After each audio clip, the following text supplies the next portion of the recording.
After marriage രത്ന സംഭാഷണം രുദ്രരുദ്രപ്രിയ ഭാഗം 1. പുതിയ കഥയുമായി ഞാൻ വന്നിട്ടുണ്ട് കൂട്ടുകാരെ. എല്ലാവരും വായിച്ച് സപ്പോർട്ട് ചെയ്യണേ. ഉറപ്പായും നിങ്ങൾക്ക് ഇഷ്ടമാകും. നേരെ ഇത്രയായിട്ടും ഈ ചെറുക്കൻ ഇത് എവിടെ പോയി കിടക്കുന്നു? ഉടുത്തിരിക്കുന്ന സാരിയുടെ ഞൊറിവുകൾ ഭംഗിയായി പിടിച്ചിട്ടുകൊണ്ട് ലളിത പുറത്തേക്ക് നോക്കി. സമയത്തിന് ചെന്ന് കയറിയാൽ മതിയോ വിവാഹത്തിന്? അയ്യേ, അത് ഓർക്കാൻ വയ്യ. പിന്നെയും കണ്ണുകൾ ഗേറ്റിലേക്ക് നീണ്ടു. കിഷോറിൻ്റെ കാർ ഗേറ്റ് കടന്ന് അകത്തേക്ക് വരുന്നത് കണ്ടപ്പോൾ അവർക്ക് സമാധാനമായി. ഡോറ് തുറന്ന് പുറത്തേക്ക് ഇറങ്ങി വരുന്നവൻ്റെ വേഷവും ഭാവവും അവർ നോക്കി വിലയിരുത്തി. എക്സിക്യൂട്ടീവ് വേഷത്തിലാണ്. അമ്മ ഇറങ്ങിയോ? ഞാൻ അല്പം ലേറ്റായിപ്പോയി. എവിടെ ഗായത്രി? അവൾ ഇതുവരെ ഇറങ്ങിയില്ലേ? ഞാൻ പ്രത്യേകം വിളിച്ച് പറഞ്ഞതാണല്ലോ റെഡിയായി നിൽക്കാൻ. അകത്തേക്ക് നോട്ടം പായിച്ചുകൊണ്ട് കിഷോർ ചോദിച്ചു.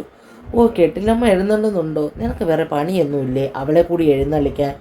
അല്ലെങ്കിൽ തന്നെ ബാക്കിയുള്ളവർക്ക് ആൾക്കാരോട് മറുപടി പറഞ്ഞു വയ്യ. എന്താ ലളിതേ, നിൻ്റെ മകൻ്റെ കല്യാണം കഴിഞ്ഞിട്ട് വർഷം 1.5 ആയല്ലോ. ഇതുവരെ മരുമകൾക്ക് വിശേഷമില്ലേ എന്ന്.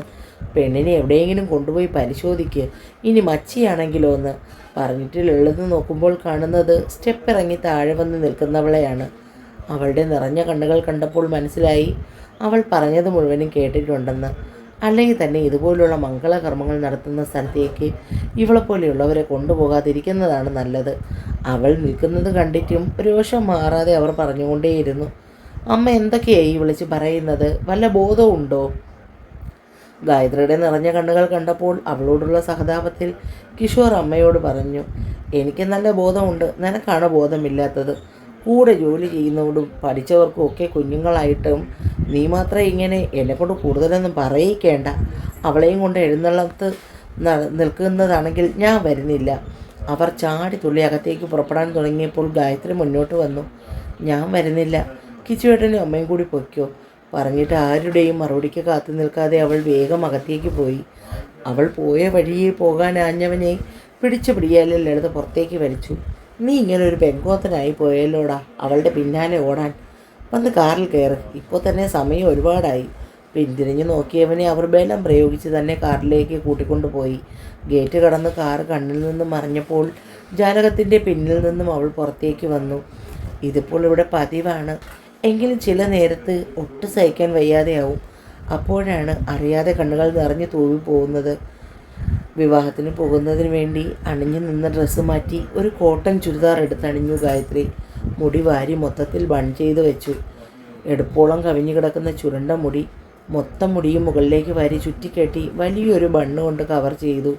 കഴിഞ്ഞ ദിവസം ആഹാരത്തിൽ ഏതിലോ മുടി പറന്നു എന്ന് പറഞ്ഞ് അതിനുണ്ടാക്കിയ പുകില് ചില്ലറയല്ല.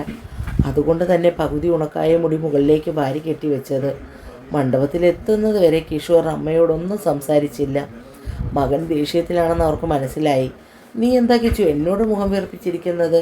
വിവാഹം കഴിഞ്ഞ് ഇത്ര നാളായിട്ടും അവൾക്ക് എന്തെങ്കിലും ഒരു വിശേഷമുണ്ടോ? ചോദിക്കുന്നവരോട് മറുപടി പറഞ്ഞ് ഞാൻ തളർന്നു. അമ്പലത്തിലോട്ടോ ബന്ധുക്കളുടെ വീട്ടിലോട്ടോ എവിടെയെങ്കിലും വല്ല ഫംഗ്ഷൻ നടക്കുമ്പോഴോ 4 ആൾ കൂടുന്നിടത്തു നിന്നും പോകാൻ വയ്യ. എവിടെ ചെന്നാലും ആദ്യത്തെ ചോദ്യം ഇതാണ്, കിച്ചുവിൻ്റെ പെണ്ണിന് വിശേഷമൊന്നുമില്ലേ എന്ന്. അമ്മ എന്തിനാ എന്നെ കുറ്റപ്പെടുത്തുന്നത്? ഞാൻ കണ്ടുപിടിച്ച് കൊണ്ടുവന്നതൊന്നുമല്ലല്ലോ.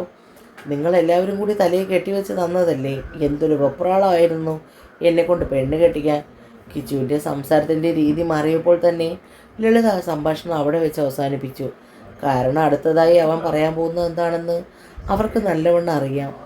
എൻ്റെ അമ്മയ്ക്കിപ്പോൾ ഒന്നും പറയാനില്ലേ? എനിക്കറിയാം ഞാനിത് പറയുമ്പോൾ അമ്മയുടെ വായ മൂടിക്കെട്ടുമെന്ന്. അകത്തെ ജോലികൾ ഓരോന്നായി ചെയ്ത് തീർത്ത് വീടും അടിച്ചു വാരി കഴിഞ്ഞ് അലക്കാനുള്ള തുണികളൊക്കെ മെഷീനിലിട്ടതിന് ശേഷം ഗായത്രി ഒരിടത്തിരുന്നു. കുറേയായി ഇപ്പോൾ അമ്മയുടെ കുത്തുവാക്കുകൾ കേൾക്കുന്നു. എല്ലാം കേട്ടിട്ടും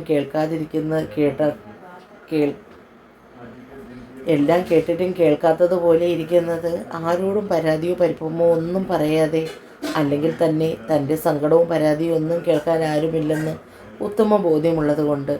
കല്യാണ മണ്ഡപത്തിൽ വെച്ച് അടുത്ത പരിചയക്കാരൊക്കെ കിഷോറിനോട് ഗായത്രിയെക്കുറിച്ച് തിരക്കി. എന്നാൽ അവൻ മറുപടിയൊന്നും പറയാതെ അമ്മയുടെ നേർക്ക് നോട്ടം പായിക്കുകയായിരുന്നു. 4 ആൾ കൂടുന്നിടത്തൊക്കെ വരാൻ അവൾക്ക് വല്ലാത്ത മടിയാണ്. അതുകൊണ്ട് പിന്നെ ഞങ്ങൾ നിർബന്ധിക്കുവാനും പോയില്ല. അട്ടയെ പിടിച്ച് മെത്തയിൽ കിടത്തിയാൽ അത് കിടക്കുമോ?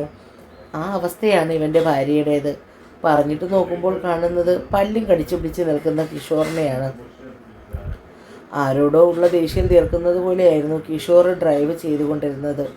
നിനക്ക് എന്നോട് എന്തെങ്കിലും ദേഷ്യമുണ്ടെങ്കിൽ അതങ്ങ് പറഞ്ഞാൽ പോരെ കിച്ചു. ഈ വയസ്സുകാലത്ത് വണ്ടി ഇടിച്ച് ചാകാനൊന്നും എനിക്ക് വയ്യ. അമ്മയുടെ പറച്ചിൽ കേട്ടപ്പോൾ അതുവരെ ദേഷ്യത്തിൽ വലിഞ്ഞു മുറുകിയിരുന്ന കിഷോറിൻ്റെ മുഖത്ത് ചിരി പരന്നു. അമ്മ എന്തിനാവശ്യമുള്ളതിനും ഇല്ലാത്തതിനും ഒക്കെ ഗായത്രിയുടെ പേര് വലിച്ചിഴക്കുന്നത്? വരേണ്ടെന്ന് പറഞ്ഞപ്പോൾ തന്നെ അവൾ ഒഴിഞ്ഞു മാറിയില്ലേ? പിന്നെ എന്തിനാ പിന്നാലെ നടന്നിങ്ങനെ ശല്യം ചെയ്യുന്നത്? എങ്ങനെയെങ്കിലും ജീവിച്ചു പൊക്കോട്ടെ അമ്മേ. ഓ, ഭാര്യയെ പറഞ്ഞപ്പോൾ അവന് സഹിക്കാൻ വയ്യ. നീ ഇങ്ങനൊരു പെങ്കോന്തനായി പോയല്ലോടാ. കഷ്ടം. അച്ചിയുടെ പാവാടത്തുമ്പി പിടിച്ച് ഇങ്ങനെ നടന്നോ? ഞാനൊന്നും പറയുന്നില്ല. അവർ ദേഷ്യത്തിൽ മുഖം തിരിച്ചു. ചെവി തല കേൾക്കാൻ പറ്റില്ല. കിഷോർ ഡ്രൈവിങ്ങിൽ ശ്രദ്ധിച്ചു. ജോലികൾ തീർത്ത് ഭക്ഷണം കഴിച്ച് മുറിയിലേക്ക് പോയി ഗായത്രി. അല്പം ഒന്ന് മയങ്ങുമ്പോഴാണ് പുറത്ത് നിർത്താതെയുള്ള കോളിംഗ് ബെല്ല് കേട്ടത്. അവൾ വേഗം കട്ടിലിൽ നിന്ന് ചാടി എഴുന്നേറ്റു. സ്റ്റെപ്പിറങ്ങി താഴേക്ക് ഓടി. വാതിൽ തുറക്കുമ്പോൾ ദേഷ്യത്തിൽ വീർത്ത മുഖവുമായി നിൽപ്പുണ്ട് ലളിത. കെട്ടിലമ്മ ഉറക്കമായിരുന്നോ? ഇവിടെ പിന്നെ വേറെ എന്താ പണി? തീറ്റയും ഉറക്കവും അല്ലാതെ. അമ്മേ, വന്നു കയറിയതും തുടങ്ങിയോ? എന്തൊരു കഷ്ടമാണ്. മനുഷ്യന് മനസമാധാനം ഇല്ലാതെ. കിഷോർ അകത്തേക്ക് നടന്നു. അപ്പോഴും നിന്നിടത്ത് തന്നെ നിൽക്കുവാണ് ഗായത്രി. ഇടയ്ക്ക് നിറഞ്ഞു വരുന്ന കണ്ണമർത്തി തുടയ്ക്കുന്നുണ്ട്. ആരെ കാണിക്കാനാണടി അവിടെ നിൽക്കുന്നത്? ഇങ്ങോട്ട് കയറി വാടി. സ്റ്റെപ്പിൽ നിന്ന് കിഷോർ വിളിച്ചു പറയുന്നത് കേട്ട് അവൾ വേഗം കഥ കടച്ച് കുറ്റിയിട്ട് അവൻ്റെ പിന്നാലെ ചെന്നു. നിന്നോട് പലതവണ പറഞ്ഞിട്ടുണ്ട്, അമ്മ വല്ലതും പറയുന്നത് കേട്ട് മോങ്ങിക്കൊണ്ട് നിൽക്കാതെ മറുപടി പറയണമെന്ന്. ഒന്നും മിണ്ടാതെ ഇങ്ങനെ നിന്ന് മോങ്ങുന്നത് കൊണ്ടാണ് ആ തള്ള വായി തോന്നിയതൊക്കെ വിളിച്ചു പറയുന്നത്. ഇട്ടിരുന്ന ഷർട്ട് അഴിച്ചു മാറ്റി ബെഡിലേക്ക് ഇട്ടുകൊണ്ട് കിഷോർ അവളുടെ നേർക്ക് തിരിഞ്ഞു. മുകളിൽ ചുറ്റി ഒന്നായി കെട്ടിവെച്ചിരിക്കുന്ന അവളുടെ മുടി അവൻ വലിച്ചഴിച്ചു. വിയർപ്പ് തിങ്ങിയ അവളുടെ മണം അവൻ തന്നിലേക്ക് ആവാഹിച്ചു.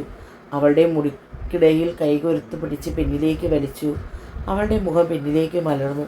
കിഷോർ അവളുടെ അല്പം വിടർന്ന വിയർപ്പാർന്ന ചുണ്ടിൽ തൻ്റെ വായ കൊണ്ട് പൊതിഞ്ഞെടുത്തു. പതിവ് പോലെ അവൻ്റെ ആവേശം അടക്കിക്കൊണ്ട് എഴുന്നേറ്റ് മാറുമ്പോൾ അവൾ ഒട്ടൊരു കിതപ്പോടെ ബെഡ്ഷീറ്റ് വലിച്ചു മൂടി. ബാത്റൂമിൽ നിന്നും പുറത്തേക്ക് ഇറങ്ങി അവൻ വേഗത്തിൽ ഡ്രസ്സും മാറി പുറത്തേക്ക് ഇറങ്ങിപ്പോയി. അപ്പോഴേക്കും താഴെ നിന്ന് ലളിതയുടെ ഉറക്കെയുള്ള സംസാരം കേട്ടു. തന്നെ കണ്ടില്ലെങ്കിൽ അവർ ഇപ്പോൾ അന്വേഷിച്ചു വരുമെന്നറിയാവുന്നത് കൊണ്ട് തന്നെ അവൾ വേഗം വാഷ്റൂമിലേക്ക് കയറി കുളിച്ചു മാറി താഴേക്ക് ചെല്ലുമ്പോൾ ഹോളിലെ സോഫയിൽ അവർ ഇരിപ്പുണ്ട്. അവരെ നോക്കാതെ അവൾ വേഗം അടുക്കളയിലേക്ക് നീങ്ങി. ഏത് നേരവും ഇതിനൊരു കുറവുമില്ല. എന്നാൽ എന്തെങ്കിലും പ്രയോജനം ഉണ്ടോ? അതുകൊണ്ട് അതുമില്ല. നാണം കെട്ട ഛേ പറഞ്ഞുകൊണ്ട് അവർ എഴുന്നേറ്റ് മുറിയിലേക്ക് പോയി. ചായയിട്ട് പകർത്ത് മാറ്റി വെച്ച് മുറ്റമടിക്കാനുള്ള ചൂലുമായി പുറത്തേക്ക് ഇറങ്ങുമ്പോൾ തൻ്റെ കണ്ണുനീരിനെ ഒളിപ്പിക്കാൻ അവൾക്ക് വല്ലാതെ പാടുപെട്ടു. സന്ധ്യാദീപം വെച്ച് പ്രാർത്ഥനയോടെ ഇരിക്കുമ്പോൾ 1000 സങ്കടങ്ങൾ ഒരുപോലെ മനസ്സിൽ തെങ്ങി നിറഞ്ഞു. തനിക്ക് മാത്രം എന്താ ഇങ്ങനെ? ഇതിൽ നിന്നൊരു മോചനമില്ലേ ഭഗവാനെ? പ്രാർത്ഥന കഴിഞ്ഞ് അമ്മയ്ക്ക് പതിവ് ചുക്ക് കാപ്പി ഉണ്ടാക്കി കൊടുത്തു. ആദ്യമൊക്കെ കുടിച്ച ഉടനെ തന്നെ ഇതെന്തോ നടി ഉണ്ടാക്കി വെച്ചേക്കുന്നേ? കഷായമോ? ഈശ്വര, എൻ്റെ കുഞ്ഞിൻ്റെ പണം നശിപ്പിക്കാൻ വേണ്ടി അവൻ്റെ തലയിൽ വന്ന് കയറിയ മാരണമായി പോയല്ലോ ഇവള്. ഇതിനെക്കൊണ്ട് ഒരു പ്രയോജനവും ഇല്ലല്ലോ ഈശ്വര. തിന്നു മുടിക്കാനല്ലാതെ ഒന്നിനും കൊള്ളില്ല. പാചകത്തിനാണെങ്കിലും വാചകത്തിനാണെങ്കിലും. സ്ഥിരമായി കേട്ട വാക്കുകളാണെങ്കിലും പിന്നീട് അതിന് കാതു കൊടുക്കാതെ അവൾ തിരികെ അടുക്കളയിലേക്ക് പോയി. തന്നെ എന്തൊക്കെ പറഞ്ഞാലും ബഹളം വെച്ചാലും കൃത്യസമയത്ത് തന്നെ അത്താഴം വേണം. അതിനുള്ള പണികളൊക്കെ ചെയ്യാൻ താൻ മാത്രമേ ഉള്ളൂ. ആ ഓർമ്മ കൊണ്ട് തന്നെ അവൾ ഗോതമ്പിൻ്റെ പാത്രമെടുത്ത് അതിൽ നിന്നും ചപ്പാത്തിക്കുള്ള മാവ് അളന്നെടുത്തു. ചപ്പാത്തിക്ക് മാവ് കുഴച്ച് വെജിറ്റബിൾ കറി ഉണ്ടാക്കി കഴിഞ്ഞപ്പോഴാണ് അടുത്തിരിക്കുന്ന മൊബൈൽ റിങ് ചെയ്തത്. അതിൽ തെളിഞ്ഞ പേര് കണ്ടപ്പോൾ ചിരിയോടെ കോൾ അറ്റൻഡ് ചെയ്തു. ഹലോ അരവിന്ദേട്ടാ, ജോലി കഴിഞ്ഞ് ഇറങ്ങിയോ? ഇപ്പോൾ ഇറങ്ങിയേ ഉള്ളൂ ദേവു. നീ എന്ത് ചെയ്യുന്നു മോളെ? 2-3 ദിവസമായില്ലേ വിളിച്ചിട്ട്? സുഖമായിരിക്കുന്ന ഏട്ടാ. അവിടെ ഏട്ടത്തെയും കിങ്ങിണിമോളും സുഖമില്ലേ? സുഖമായിരിക്കുന്നു. എത്ര ദിവസമായി ദേവു നിന്നെ കണ്ടിട്ട്? എന്താ കിഷോറിനെയും കൂട്ടി വീട്ടിലേക്ക് വരാത്തത്? അത് പറഞ്ഞപ്പോൾ മാത്രം അവൾക്ക് സംസാരിക്കാൻ വാക്കുകൾ കടം കൊള്ളേണ്ടി വന്നു. തുടരും. പുതിയ കഥയാണേ. എല്ലാവരും കൂടെ വന്നാൽ മതി. കുറച്ചാവുമ്പോൾ കാര്യങ്ങൾ മനസ്സിലാകും.